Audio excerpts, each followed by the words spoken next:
E nesse momento chega aqui ao estúdio do Jornal da CBN o candidato do PCO, Partido da Causa Operária, candidato Rui Costa Pimenta. Bom dia para o senhor. Bom dia. E deixando aqui claro que, de acordo com o acordo que foi fechado com os assessores e candidatos dos partidos, o tempo já está contando da nossa entrevista, que se iniciaria às 8 horas da manhã, vai até às 8h30 da manhã. Lembrando, o candidato Rui Costa Pimenta, jornalista, participou da fundação do PT, partido que deixou em 1992, em 95 foi um dos criadores do PCO, já foi candidato a vereador, deputado federal, prefeito e pela quarta vez se candidata ao cargo de presidente da República. Muito bom dia para o senhor, candidato Rui Costa Pimenta. Eu peço só para o senhor ficar um pouco mais próximo do microfone. Bom dia, muito obrigado pelo convite. O senhor se perdeu no transporte público ou se perdeu no trânsito? Transporte público. Não me perdi, eu fiquei entalado no transporte público. E por isso chegou atrasado? Por isso cheguei atrasado. Uma informação que nós trabalhamos hoje aqui no Jornal da CBN e que eu gostaria de começar essa nossa conversa, trata sobre a forma como os jovens estão conectados hoje na internet. Um estudo que foi apresentado ainda ontem pela Escola do Futuro da USP, que mostrou que 12% deles usam a internet para participar de fóruns, de discussões, 13% leem livros digitais, a maioria usa a internet para pesquisar temas que são de seu interesse, 21% para falar sobre política. O acesso à internet, hoje em dia, é colocado como um dos serviços essenciais para a capacitação e qualificação de jovens. Senhor presidente da República, o que faria para ampliar esse acesso? Bom, nós somos favoráveis a estender a rede gratuita e pública de internet, né? Nós achamos que compete ao governo federal, mas também aos governos estaduais e municipais, disponibilizar o sinal da internet em todos os lugares, como já acontece nas universidades e outros lugares públicos. E seria preciso um plano para dotar as escolas e até os indivíduos de computadores. Qual é o investimento necessário para ampliar esse sinal de internet, ou acesso à internet, como o senhor propõe? Eu não tenho aqui os números que seriam necessários para realizar esse trabalho, mas eu não creio que seja nada além da capacidade de investimento do governo. E, acima de tudo, eu acredito que é um investimento fundamental, porque no mundo que nós vivemos hoje, além de indústrias, além de infraestrutura industrial, o conhecimento é um dos grandes patrimônios, uma das grandes riquezas materiais de cada país. Dentro das perspectivas da causa operária, de que maneira as empresas que hoje atuam nesse setor poderiam colaborar nesse trabalho de expansão? Então, aqui nós temos um problema um pouco complexo, que é que muitos anos atrás, né, por decisão do Congresso Nacional, abriu-se completamente o mercado de informática brasileiro. Naquele momento havia uma indústria nascente de informática, né? Todos os dados, todas as pesquisas e inúmeros acontecimentos e notícias indicam que o Brasil tem uma grande vocação para o setor. Mas nós não temos empresa nacional, principalmente no que diz respeito ao equipamento, né, o chamado hardware. Então, eu acho que a primeira preocupação não seria tanto a colaboração das empresas, como que seria que o governo estrategicamente desenvolvesse uma empresa estatal na área de informática. Deixa eu ver se eu entendi. O senhor disse que quando o sistema foi aberto, isso prejudicou a indústria nacional? Indústria nacional. Agora, enquanto nós tivemos um sistema fechado, um mercado fechado no Brasil, o que se tinha era uma indústria atrasada nessa área e acesso praticamente nenhum a novas tecnologias. Não era assim, não. Havia uma restrição parcial que permitia que as tecnologias chegassem aqui, mas havia a proteção e o estímulo à indústria nacional.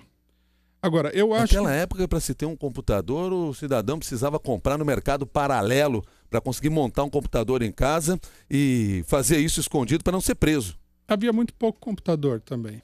Exatamente, até porque a indústria aqui não era suficiente para atender a demanda. E o mercado fechado impedia esse desenvolvimento, ou não? Não, acredito que não, mas eu acho também que os países, eles devem, como é que se diz?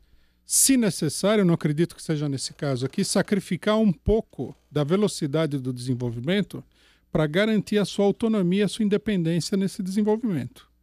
Se necessário. Eu não acredito que na questão da informática fosse assim. Até porque a informática, como a gente viu, todos os segredos tecnológicos foram derrubados, né? Se espalhou rapidamente a mesma tecnologia por diversas empresas, então me parece que é um campo onde é fácil copiar. Veja o caso dos chineses. Esse sistema privatizado nesta área permaneceria dentro do ideal da causa operária? Não, em geral, nós somos a favor, como programa, como concepção geral, da estatização dos setores fundamentais. Né? Eu acho que a informática é um setor fundamental por vários motivos. Cultural, educacional, econômico, militar, estratégico do ponto de vista internacional. A gente viu o problema do vazamento das informações, né? A própria presidenta da República foi espionada pelos Estados Unidos. E é por isso que chineses, russos, por exemplo, que têm interesses estratégicos mais consolidados que o Brasil, principalmente na área militar, eles não dependem exclusivamente da indústria estrangeira, têm sua própria indústria. O senhor sabia que, graças ao processo de privatização, hoje o governo federal tem em caixa algo aí em torno de 70 bilhões de reais arrecadado de 3 fundos ligados à área de telecomunicação, Fistel, FUST e Funtel. Um dinheiro que não é usado pelos governos, isso desde o do governo Fernando Henrique não é usado, dinheiro que é contingenciado ou confiscado para outras áreas, etc. Enfim, é um dinheiro que poderia ser utilizado para a ampliação desse processo, mas esse dinheiro só existe em função da privatização. Não, existe em função do processo produtivo, né? Se as empresas fossem estatais, o governo teria o fundo diretamente da empresa que ele controla, né? Como acontece com outras empresas estatais, por exemplo, o Correio. O Correio dizem que é uma empresa deficitária, mas há uma parcela da renda da empresa muito grande que é destinada a outros gastos pela Secretaria do Planejamento. Bom, candidato Rui Costa Pimenta, o PCO apresenta-se com um programa que diz ser revolucionário e socialista em oposição a todos os demais candidatos e seus programas burgueses e de defesa do capitalismo. Ontem nós tivemos nesse mesmo espaço o candidato Mauriase do PCB. O PCB também entra entre esses todos os demais candidatos e partidos? Não consideramos como candidatos burgueses aqueles que são ligados diretamente aos capitalistas, né? Não é o caso do PSTU, não é o caso do PCB, que são partidos de esquerda que atuam no movimento operário popular e que, até onde eu sei, não tem nenhuma ligação séria com nenhum setor capitalista. E não seria mais efetivo para se ampliar esse discurso, se fortalecer esse discurso dos partidos mais à esquerda do cenário político, eles se unirem numa campanha eleitoral? O problema é o seguinte, como é que nós vemos essa questão? Para nós, assim como para esses partidos, a campanha eleitoral é em grande medida um trabalho de propaganda, ou seja, explicação de ideias, divulgação de um programa, discussão política. Bom, nós temos um programa, eles têm outro programa. Mas não são tão parecidos, porque às vezes você lê um programa e lê o outro, eles são muito próximos. Por exemplo, o que o diferencia, a causa operária, do PCB? Inúmeras coisas. Nós temos posições bastante distintas em várias áreas. Aí. Uma área, por exemplo, para a gente poder entender melhor. Pelo que eu tenho visto nas entrevistas, inclusive, da campanha eleitoral, o PCB não é contrário ao confisco da dívida do Estado. Ele considera que seria positivo, mas ele não é a favor do confisco. Não é contrário, não. Não é favorável ao confisco. O PCB não fala abertamente do problema da revolução. Eu vejo que eles têm muita ilusão com o problema da eleição em si. Eu vi uma declaração do candidato onde ele dizia: eu posso ganhar a eleição, que eu acho que é uma afirmação despropositada. Quer dizer, há muitas coisas. E depois nós atuamos também muito mais, e o público não tem acesso a essa informação, nos movimentos operários e populares, onde as divergências são mais práticas, né? elas aparecem frequentemente. A maneira de lidar com O os PCO sindicatos. atua mais no campo sindical. Sindical e popular. Juventude, movimento de moradia, movimento sem Vocês terra. hoje têm participação em quantos sindicatos no Brasil? Nem saberia dizer de cabeça, algumas dezenas. Eu lhe pergunto isso porque na última eleição o senhor obteve 12 mil votos. Qualquer sindicato que o PCO atue, certamente tem mais votos ou tem mais pessoas ligadas, mais associados ligados do que 12 mil pessoas. Com certeza. Isso significa que o PCO não consegue convencer sequer os associados dos sindicatos em que tem participação? Significa. Por quê? Por falta de estrutura, né? A campanha eleitoral, ela não é uma coisa onde você vem aqui na rádio... Mas aí nós não estamos falando, e eu estou até usando aqui o que o senhor mesmo nos disse. Quer dizer, vocês realizam esse trabalho constantemente, não dependendo do sistema eleitoral, para ter espaço, para trazer o seu discurso. Vocês trabalham isso no cotidiano, dentro dos sindicatos, nos movimentos sociais, nos movimentos populares. Então, vocês têm canais de comunicação com essas pessoas diretamente. Nós temos. Mesmo assim, não conseguem convencer essas pessoas. Por quê? Primeiro porque há uma diferença entre o trabalho sindical, que é um trabalho reivindicativo por melhores salários, etc., e a campanha eleitoral. Então, você não fica no sindicato fazendo campanha eleitoral o tempo todo. Na verdade, na maior parte do tempo você está envolvido com o trabalho sindical. A campanha eleitoral, ela precisaria de uma estrutura diferente, na qual os partidos de esquerda são todos deficientes. Por quê? Porque envolve dinheiro, porque envolve uma série de recursos que esses partidos não têm. Os trabalhadores, eles são atingidos por uma propaganda massiva dos candidatos apoiados pela burguesia, que aparecem o tempo todo na imprensa, que é também controlada pela burguesia.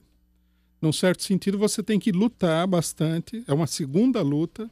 Você tem uma primeira luta, convencer o trabalhador a se organizar sindicalmente, e depois você tem que lutar para que ele se organize num partido próprio, que ele despreze os candidatos ditos majoritários que estão sendo apresentados o tempo todo para ele, etc. e tal. E um terceiro problema que você precisa vencer, não é que seja impossível de vencer, mas requer tempo e requer condições, é que o trabalhador, ele vê o candidato, o grande candidato, digamos assim, que na verdade é um candidato patronal, como sendo um candidato real, capaz de interferir agora e já na situação. E os partidos de esquerda aparecem como uma promessa futura. Então, quer dizer, votar num partido de esquerda para o trabalhador não politizado, que é a maioria, significa trocar o certo pelo duvidoso. O que é um erro, mas é um erro que, para ser desfeito, requer uma campanha bastante grande. Eu acho que depende do nível de organização que a gente vem atingir. Nós estávamos no PT. O PT também foi assim. Ele conseguiu convencer os trabalhadores de que precisava votar num partido como o PT. Mas o PT era uma ampla coligação da esquerda. Agora nós somos coligações muito menores. Candidato Rui Costa Pimenta, o comentarista de política da CBN, Kennedy Alencar, está no telefone e tem uma pergunta para fazer para o senhor. Kennedy, bom dia. Pois não. Bom dia. Bom dia, Milton. Bom dia. Ouvintes. Bom dia, candidato. Candidato, ouvi o senhor falar há pouco que falta estrutura, a dificuldade que tem para convencer o eleitor a votar no PCO, mas a minha pergunta para o senhor vai no sentido do irrealismo da proposta do PCO, ou seja, o eleitor não vota porque não acredita no partido. Eu quero pegar um exemplo. O senhor defende que o ensino no Brasil ele seja inteiramente público e gratuito. Certo. Em tese seria muito bom, mas diz que financiaria essa proposta não pagando a dívida pública interna do país. Ao não pagar a dívida pública, que está sob controle, terminou 2013 menor do que 34% do produto interno bruto do país, o senhor poderia criar uma crise econômica que poderia afetar a geração de emprego e a renda, prejudicando justamente os operários que o senhor diz defender. Não seria melhor manter o ensino privado para os que podem pagar, usar recursos públicos, como a futura receita dos royalties do pré-sal, do petróleo do pré-sal, para melhorar a rede pública que atende aos mais pobres? Pergunto para o senhor, ou seja, não são propostas irrealistas que o PCO faz, como essa de dar calote na dívida pública, que levam o eleitorado a não acreditar na capacidade do PCO governar e que deram aí votações inexpressivas para o PCO nas eleições de 2002 e 2010, por exemplo? Certo. Não, eu acho que nós temos dois problemas diferentes. O primeiro problema é que o voto do eleitorado não tem nada a ver com a convicção profunda que o eleitor tem das propostas que estão em disputa. Porque se fosse assim, a gente não veria a permanente renovação de um Congresso Nacional que o país inteiro considera como sendo um Congresso Nacional corrupto. É evidente para qualquer observador isento que a eleição é um grande sistema de manipulação. A quem quer que a gente atribua essa manipulação, né? Em primeiro lugar. Eu acho simplesmente que nós não temos voto, porque o eleitor não conhece a esquerda, não conhece as nossas propostas, nunca teve a oportunidade de discutir de fato essas propostas, assim como ele também não teve a possibilidade de discutir a proposta dos outros, né? Você tem um bombardeio de uma imprensa cartelizada, monopolizada, em torno dos principais candidatos. Algumas das coisas que os candidatos falam são flagrantemente absurdas e, finalmente, o povo vota naqueles candidatos por um sistema de manipulação. Então, nós não podemos dizer que nós vivemos na Grécia, onde a população se reúne ali no Ágora, na Assembleia Popular, e todo mundo sabe como é que é a vida do país e tudo mais. Ninguém sabe. O povo não sabe o que é o Brasil, o que está acontecendo, o que está acontecendo na administração pública, e ele é alimentado com falsas informações, informações parciais, distorcidas, confusas o tempo todo. É natural que ele fique confuso. Candidato, deixa eu ver então agora. O que foi, Kennedy, você estava contrapondo? Se isso não é subestimar o povo, ou seja, o eleitorado, ele tem se informado nos últimos anos, ele tem elegeu o Fernando Henrique, que combateu a inflação, elegeu o Lula, que criou um colchão social, ou seja, essa visão do candidato, com todo respeito, me parece uma visão que diz que o povo não sabe votar, ou que subestima a capacidade do povo de votar, quando, na verdade, o problema, me parece, que está na proposta do candidato, que não convence o povo. Não acho que tem nada a ver com o povo saber ou não saber votar. Cada um vota de acordo com as informações que tem. O problema é saber se a pessoa que está votando está recebendo a informação. Por exemplo, será que uma parcela expressiva da população tem plena consciência de que aqueles candidatos que apareceram no debate de televisão não são os únicos candidatos? Por exemplo, eu sou candidato há 4 vezes. Há muita gente que eu encontro na rua que nunca ouviu falar de mim. Como é possível isso? Quer dizer, ele não me conhece, não é que ele não gosta da minha proposta. É porque tem uma regra, candidato eleitoral, que diz que para os debates devem ser os convidados candidatos de partidos que obtiveram pelo menos uma cadeira para deputado federal na eleição passada, ou seja, é uma cláusula de barreira, é uma exigência, porque senão a gente pode ter milhares, dezenas de candidatos num debate, é só criar partido, temos 30 partidos, né? Fazer um debate com 30 partidos é inviável. Ali é uma cláusula de barreira, uma exigência mínima, participa do debate aquele partido que pelo menos elegeu um deputado federal na última eleição. Me parece uma regra razoável, não? E Kennedy, aí eu aproveito para pegar esse seu gancho para trazer essa outra questão que me parece ser interessante do ponto de vista de como estes partidos, que o senhor mesmo chama a atenção, que não tem espaço no cenário político, não conseguem levar o seu discurso, etc. Não seria um caminho começar buscando vagas dentro do parlamento, um esforço maior para conseguir pelo menos uma representatividade nos parlamentos? Vocês trabalham nesse sentido? Não, nós não trabalhamos nesse sentido, nós trabalhamos no sentido de conseguir um esclarecimento popular.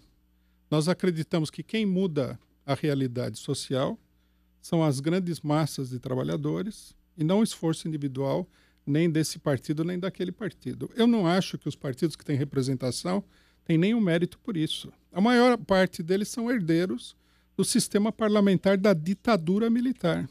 Eles vêm daquela época. O único que não vem daquela época é o PT, que conseguiu abrir uma brecha nesse sistema, se estabelecer como partido e se integrou a esse monopólio.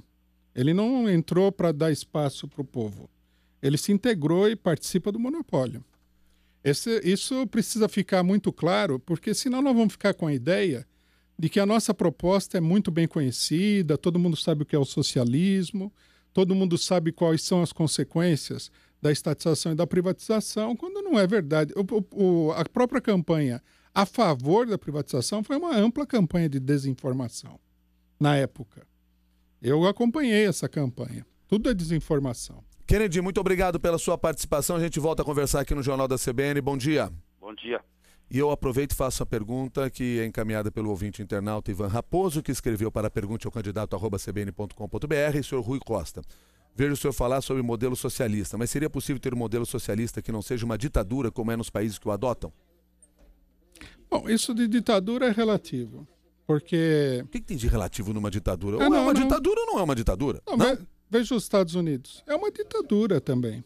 Uma democracia? Não, uma ditadura. Você tem 2 partidos no Congresso, 2 partidos, quando todo mundo sabe que no país há mais de uma centena de partidos.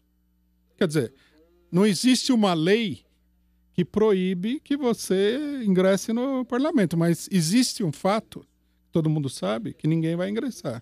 Os meios de comunicação são monopolizados por grandes capitalistas da comunicação, enquanto que nos Estados Unidos milhões de blogueiros e pequenos atores da imprensa independente ficam falando lá para meia dúzia de pessoas. Existe um modelo de democracia que o senhor entenda que deveria ser seguido? Não, a democracia é uma coisa do passado. Ou seja, o senhor não acredita na democracia? Não, eu luto por liberdades democráticas, mas eu acho que a democracia como sistema impulsionado pela burguesia, pelos capitalistas, é uma coisa totalmente falida. Então, me permita entender. O senhor diz que o senhor defende e luta por medidas democráticas, né? Por ideias democráticas. Direitos democráticos. Democráticos, mas diz que a democracia não funciona. Então, como é que essa coisa vai acontecer? A democracia como sistema. Eu acho que o socialismo, à medida que ele é um regime que é implantado por uma maioria da população, ele já por si começa aí a ser democrático. Eu não vejo problema nenhum. Eu acho que nós tivemos governos que são chamados de socialistas, que é uma coisa imprópria, em países muito atrasados, né? Que pelas condições econômicas e as condições internacionais, eles retrocederam, né? Se estabeleceu aí em alguns lugares uma ditadura mais dura, em outros lugares uma coisa bem mais amena, com maior participação do povo, mas nada disso, de fato, é o socialismo. Cuba, por exemplo, é um país muito pequeno, muito sem recursos, muito pobre. Eu acho que a luta dos cubanos é uma luta pela independência de Cuba diante do gigante que está do lado deles, que quer estrangular o país, como sempre fez, que é os Estados Unidos. Agora, o Brasil não é Cuba, o mundo de hoje é um mundo mais diversificado. Deixa eu trazer a discussão novamente para dentro do Brasil aqui e temas que tocam a vida das pessoas. Nós começamos aqui falando sobre transporte, o senhor disse que ficou encalacrado aí no transporte público, por isso chegou atrasado aqui nessa entrevista. Nós falamos sobre educação, acesso à internet e eu lhe pergunto numa outra frente o seguinte: segurança pública. O senhor recentemente defendeu que as pessoas tivessem direito a usar armas e a formação de milícias. O senhor confirma isso? Confirmo. Só gostaria de esclarecer que quando eu falo em milícias não tem nada a ver com as milícias do Rio de Janeiro, que são milícias paraestatais. Qual é a diferença do que o senhor defende como milícia e do que nós temos no estado do Rio de Janeiro e que é condenado pela população e está sendo combatido? A diferença é que as milícias do Rio de Janeiro são paramilitares, eles surgem de dentro do aparelho do Estado, e a milícia popular é uma organização ligada ao povo, aos sindicatos, associações de moradores e outras organizações legitimamente populares. São os moradores armados para se proteger? Uhum. Semelhante ao que nós temos nos Estados Unidos, que o senhor tanto combate? Ou em alguns estados americanos? Você diz o direito de armamento da população, que existe nos Estados Unidos. O direito do armamento da população vem da Revolução Americana. Não é uma coisa que foi inventada agora. E é um direito democrático que nós sempre defendemos. Então deixa eu entender, qual é a sua ideia nessa questão da segurança pública? Qual o papel das polícias? A polícia é uma burocracia. Vamos começar por esse ponto, que muita gente não entende. É uma burocracia estatal. E nesse sentido, ela atende os interesses do Estado e ela tende a ser corrupta, como toda burocracia. A população não confia na polícia. A população antagoniza a polícia, a população pobre principalmente.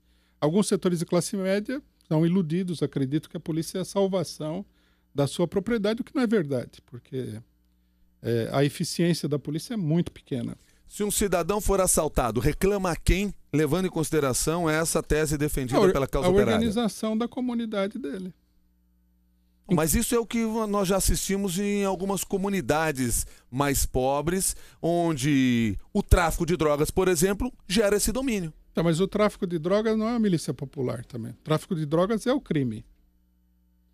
Ele não é milícia popular, não foi formada pelo povo. Essa linha não é muito não foi escolhida tênue. pelo povo. Não, não é tênue, não.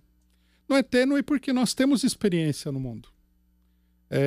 Vários países funcionaram em diversas épocas e alguns, no terreno militar, pelo menos funcionam até hoje, sobre a base de milícias populares.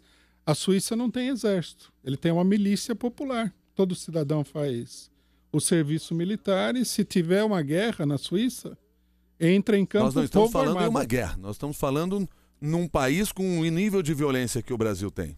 Tá, mas serve como um exemplo de organização. Não é a mesma organização, porque uma é para combater o crime, digamos assim, ou garantir a segurança da população, e outra militar. Mas mostra que a população tem a capacidade de se organizar e que isso não é uma coisa que não tem realidade nenhuma, porque já existiu e existe sob outras formas. Candidato Rui Costa Pimenta, eu quero agradecer a sua gentileza de ter vindo ao estúdio do Jornal da CBN, conversado conosco, apresentado algumas das ideias do seu partido, o Partido da Causa Operária, o PCO. Muito obrigado, um bom dia para o senhor. Eu agradeço o convite. Muito obrigado. E amanhã nós teremos mais uma vez aqui, entre 8 e 8h30 da manhã, mais um candidato participando desta nossa série de entrevistas do Jornal da CBN. Nossa conversa amanhã é com o candidato do PRTB, Levi Fidelix. E você pode fazer perguntas desde já para pergunteaocandidato@cbn.com.br.